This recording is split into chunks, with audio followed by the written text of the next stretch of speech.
Sermão do Monte, capítulo 32, parte 6, final. Como orar. Além disso, convém-nos relembrar aquilo que Paulo expressou tão gloriosamente em Efésios 3. Deus é poderoso para fazer infinitamente mais do que tudo quanto pedimos ou pensamos. Versículo 20. Essa é a verdadeira noção da oração. Diz-nos Cristo Jesus. Orar não é meramente nos aproximarmos de um aparelho e girar um botão. Também não consiste em ficarmos manuseando as contas de um rosário. Não podemos dizer, preciso gastar algumas horas em oração. Resolvi fazer assim e o farei. Por semelhante modo, não podemos pensar que a melhor maneira de obtermos uma bênção seja passar noites inteiras em oração. Como se as pessoas que assim não fazem não possam ganhar bênçãos celestiais.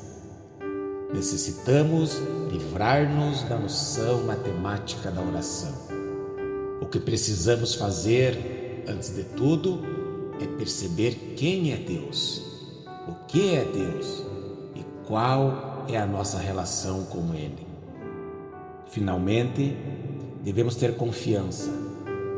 Precisamos aproximar-nos do Senhor com a confiança simples de uma criança. Precisamos manifestar a fé própria de uma criança. Precisamos ter certeza de que Deus é verdadeiramente nosso Pai. E por conseguinte, precisamos excluir rigidamente qualquer ideia de que devemos continuar reiterando as nossas petições, como se essa petição fosse capaz de produzir a bênção. Deus aprecia que demonstremos a nossa intensidade, a nossa ansiedade e o nosso profundo desejo sobre qualquer coisa que lhe estejamos pedindo. Ele nos recomenda ter fome e sede de justiça, buscando-a com determinação. Jesus recomendou-nos orar sempre e nunca esmorecer. Lucas capítulo 18, versículo 1.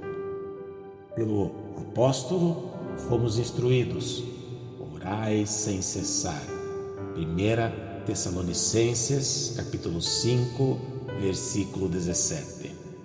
Sim, mas com isso não devemos entender que devamos usar de repetições mecânicas. E também não devemos entender que precisamos crer que seremos ouvidos por causa do nosso muito falar. Não significa isso de jeito nenhum.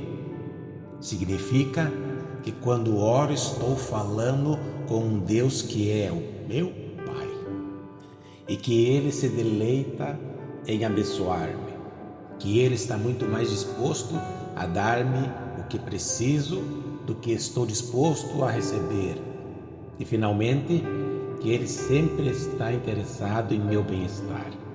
É mister que eu me desvencilhe daquele pensamento que imagina que Deus está postado entre mim e os meus desejos e aquilo que é melhor para mim. Pelo contrário, devo encarar a Deus como meu Pai, o qual, em Cristo Jesus, comprou-me visando o meu bem final, pois está esperando abençoar-me com sua própria plenitude em Cristo Jesus. Por conseguinte, excluímos o que não convém, percebemos quem é Deus e então, motivados em sólida confiança, tornamos conhecidas diante de Deus as nossas petições, reconhecendo que Ele sabe tudo antes mesmo de começarmos a falar.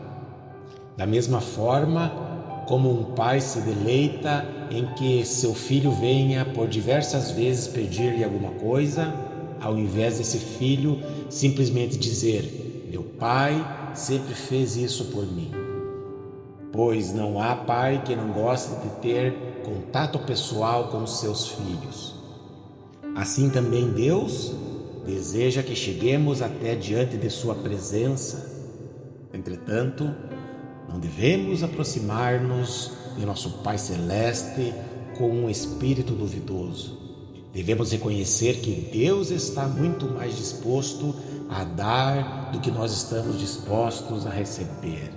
E o resultado disso será que teu Pai que vê em secreto te recompensará.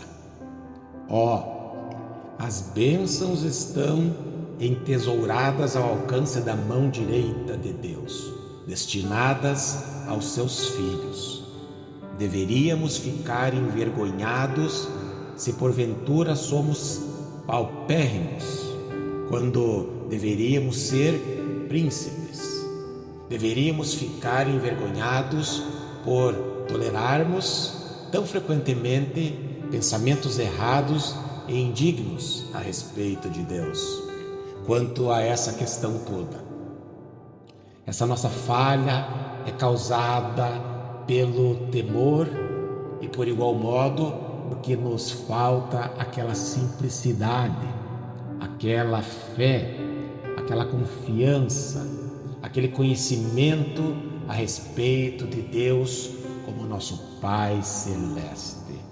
Se ao menos aceitarmos esse fato, então as bênçãos de Deus começarão a vir sobre nós e poderão ser tão avassaladoras que, juntamente com D.L. Moody, sentiremos que essas bênçãos quase são mais ricas do que a nossa estrutura física é capaz de suportar, e então clamaremos juntamente com Ele, exclamando: para, ó Deus!